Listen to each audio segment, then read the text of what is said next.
the ongoing genocide in Palestine, we erected an encampment at the University of Alberta on the morning of May 9th, and it was violently dismantled the morning of May 11th. The Edmonton Police Services entered the main quad where we were situated at around 4:30 a.m. while almost everyone was sleeping. They spent a few hours slowly chasing us off of campus property and then down the road. By 8 a.m. the group was completely dispersed.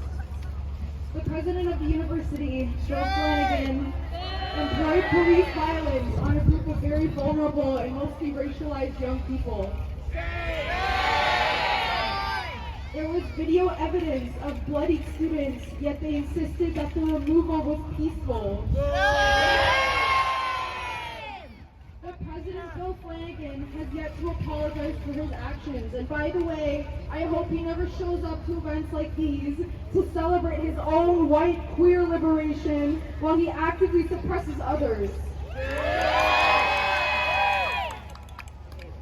Judging by the amount of Fias and Palestinian flags in the crowd, I don't think Bill Flanagan would feel safe here. In your support for students, please don't just demand that the U of A protect students' freedom of expression. This is just code for let the students say what they want so we can still ignore them anyways. Pressure the U of A to fulfill the 4 demands of the students. Disclose institutional and financial investments with Israeli institutions and all companies financially complicit in the occupation and thus the current genocide of Palestinians. Divest from complicit companies and all such investments. Defend the right to protest by giving amnesty to any and all participants of the encampment. And declare via an immediate statement its condemnation of this genocide and call on the Canadian government to end all military contracts with the Zionist state. Most people who experienced the camp will say that it was joyous, inspiring, and peaceful. And while I will affirm that those statements are true, I find them bothersome. Something I'd like people to challenge themselves with is your support conditional on us protesting peacefully? Peace isn't a word that I like.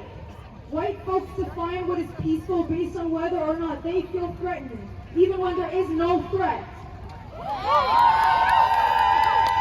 Last November at U of A, students gathered to light candles for martyrs, and it was framed as a violent act, as an escalation. It was framed as celebrating terrorism, and the U of A did nothing but enable those comments. So how peaceful do we really have to be for people to say that we're peaceful? Why is it that occupying buildings, breaking windows, or painting statues red is seen as violent, but it's not the statues themselves that commemorate colonizers, genociders of this land that we call violent? When racialized people resist in any form, it's condemned as terrorism. So peaceful isn't a word that we can rely on. Peace hasn't gotten us anywhere. It makes our resistance more palatable to white people, but it makes empathy towards people of color conditional on us protesting our genocide quietly, politely, and in a way that doesn't genuinely disturb others or impact their ability to continue business as usual